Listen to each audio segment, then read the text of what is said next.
Good morning everyone. আজকে ব্লগটা শুরু করছি সকাল 6:30 থেকে। আজকে আমি যাচ্ছি মায়াপুর আবার কাজের জন্য।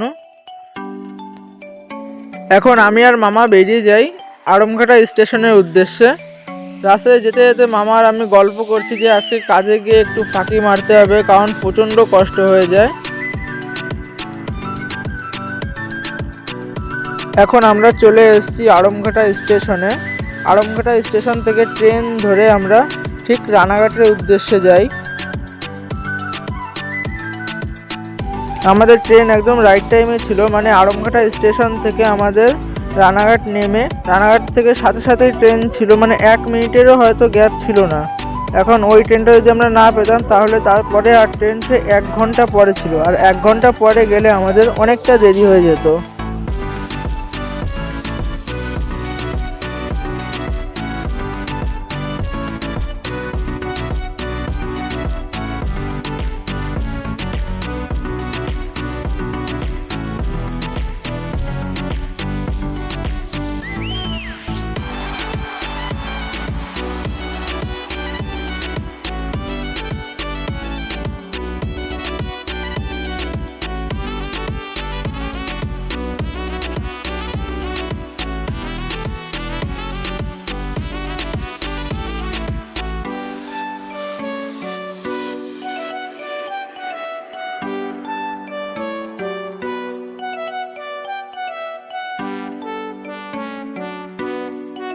রানাঘাট স্টেশনের পরে স্টেশনে যে কালীনারায়ণপুর স্টেশন পার করি আমরা।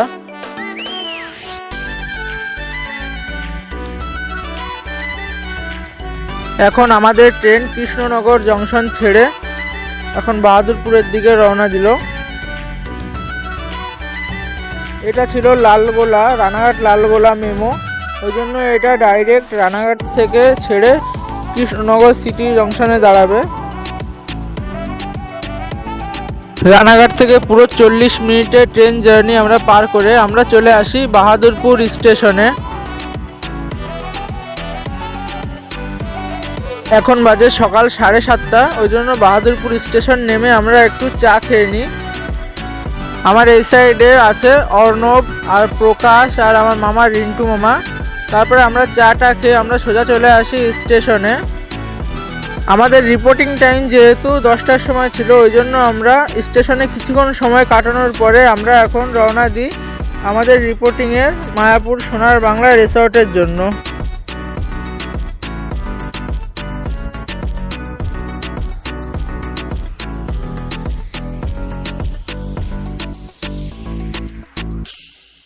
আমরা এখন ছিলাম NH-12, যেটা মালদা হয়ে বহরমপুর যায়। ওই রোড দিয়ে আমরা এখন যাব মায়াপুর সোনার বাংলা রিসর্টের সামনে। আমাদের আজকে ভেন্যু ছিল মায়াপুর সোনার বাংলা রিসর্ট।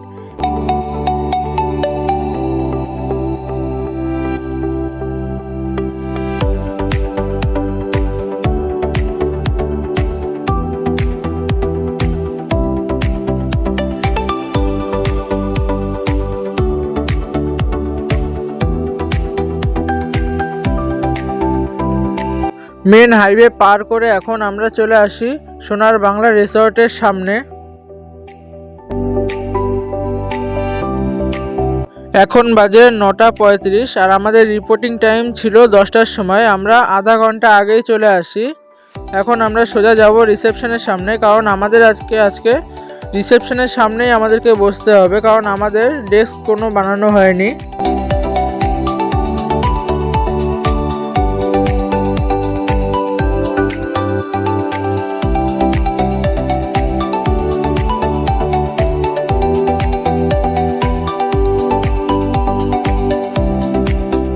এখানে আগামী 2 দিন ধরে একটা ওয়েডিং ইভেন্ট চলছিল, ওই কারণে এই ওয়েডিং ইভেন্টের পুরনো ড্রেসগুলো এখনও আছে। তারপরে আমি চলে আসি মায়াপুর রিসেপশনের সামনে। হোটেলের রিসেপশনে যেই দাদারা ছিল ওনাদের কাছ থেকে আমি পারমিশন নিয়ে একটু রিসেপশনের ভিডিওটা শ্যুট করে নিই। উনারা বলে হ্যাঁ ভিডিও শ্যুট করো, আমাদের কোনো সমস্যা নেই। তারপরে এই দেখো রিসেপশনে এখানে কি সুন্দর জায়গা। তারপরে এই যে একটা শ্রীকৃষ্ণের মন্দির বানানো আছে।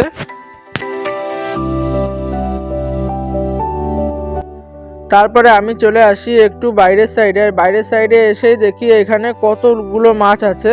আর এই যে এই দাদাগুলো এই মাছগুলোকে এখন খেতে দিচ্ছে। ওই মাছগুলোকে খেতে দিতে হয় ডেলি, কারণ মাছগুলো অনেক বড় বড় আছে আর ওদেরকে খেতে না দিলে ওরা বেশি দিন আর বাঁচতে পারে না। এগুলো সেই বড় বড় মাগুর মাছ আছে।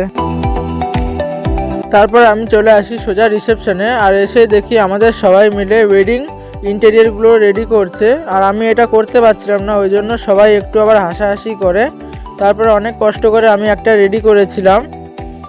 তারপরে আমি চলে আসি এই সাইডে মেহেন্দি হচ্ছে এখানে এই ডেকোরটা দেখতে। তারপরে এই সাইডে দেখি মেহেন্দি সব ডেকোর রেডি আছে, এখানে সবাই দাঁড়িয়ে ফটো তুলবে।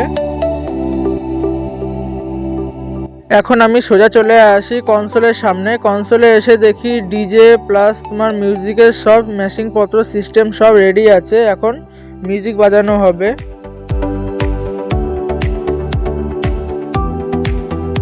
এখন বাজে দুপুর 3টে, আর এখন আমাদের জন্য লাঞ্চ চলে আসে। এতক্ষণ আমরা খুব কাজে ব্যস্ত ছিলাম, যেই কারণে একটু ভিডিও করতে পারি না আর লাঞ্চটা করার টাইমও পাই না। আর এই সাইডে প্রকাশের নিচে প্লেট মনে হয় ফুটো হয়ে গেছিলো, ওই জন্য প্রকাশ প্লেটটা দেখছিল।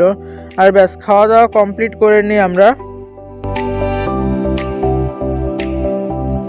খাওয়া দাওয়া কমপ্লিট করে আমরা চলে আসি রিসর্টের বাইরে। একটু রিসর্টের বাইরে থেকে ভিউটা জাস্ট দেখো তোমরা। রিসর্টে যতবারই ভিউ দেখায় না কেন বারবার দেখতে ইচ্ছা করে, কারণ রিসর্টটা এত সুন্দরভাবে করেছে না, কিছু বলার মতো নেই। মায়াপুরে এরকম সুন্দর রিসর্ট হয়ে যাবে এটা কেউ ভাবতেই পারেনি।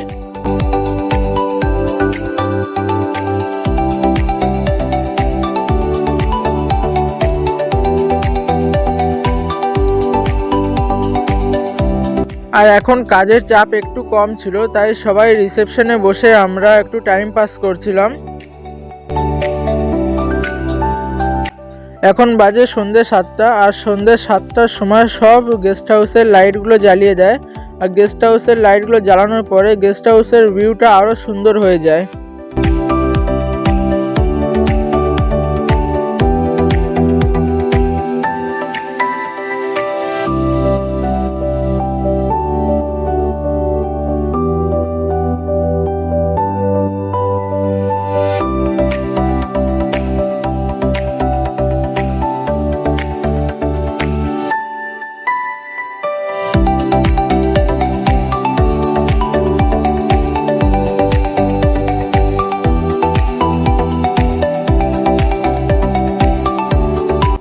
এখন বাজে রাত 8টা, আর এখন আমাদের কাজের টাইমটা শেষ হয়ে যায়।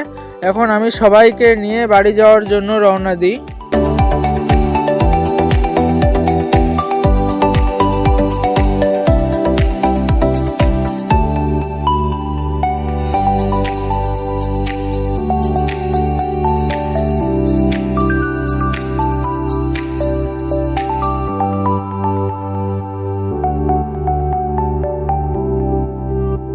আর বাইরে এসে দেখি আমাদেরকে স্টেশনে নিয়ে যাওয়ার জন্য কোনো টোটো নেই। অনেক রিকোয়েস্ট করার পরে একটা টোটো দাদা আসে। টোটো দাদা আমাদেরকে স্টেশনে নিয়ে যাবে এখন।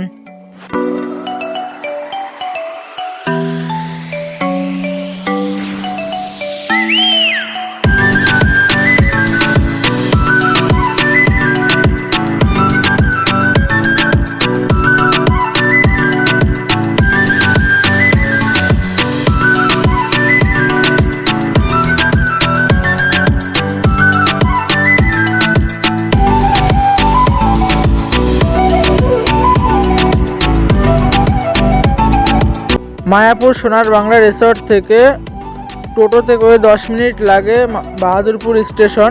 এখন আমরা চলে আসি বাহাদুরপুর স্টেশনে।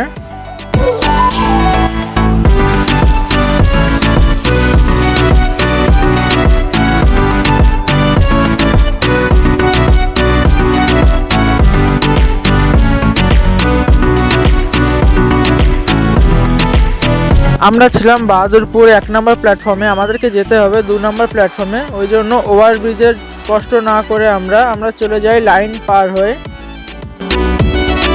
এই যে এই দুইজন রেড লাইনে নেমে এখন চিন্তা ভাবনা করছে যে টিকিট কাটবে কি কাটবে না। তার মধ্যে অনেকক্ষণ নিজেদের মধ্যে পরামর্শ করে তারপরে সিদ্ধান্ত নেয় যে টিকিট কাটবে। অর্ণব অনেক কষ্টে প্ল্যাটফর্মে উঠে পড়ে আর প্রকাশকে পাঠিয়ে দেয় টিকিট কাটার জন্য। তারপরে আসে আমার মামা। মামা অনেক কষ্টেও ও প্ল্যাটফর্মে ওঠে। তারপরে প্রকাশ উঠতে না উঠতেই প্রকাশ একদম আমার সামনে দৌড়ে চলে আসে।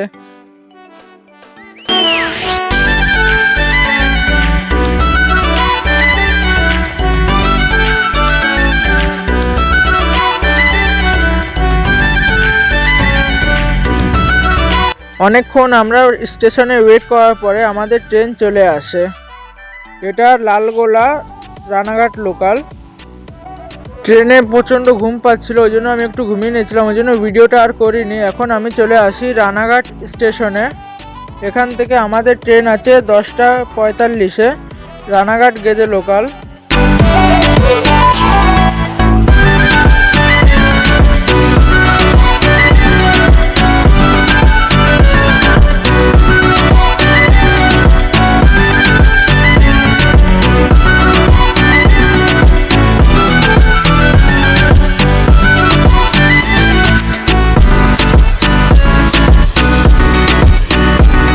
এখন আমরা ওভারব্রিজ পার করে আমরা চলে আসি রানাঘাট 1 নম্বর প্ল্যাটফর্মে। আমাদের ট্রেন 10টা 45-এ রানাঘাট 1 নম্বর প্ল্যাটফর্ম থেকে, এটা শিয়ালদা থেকে আসে।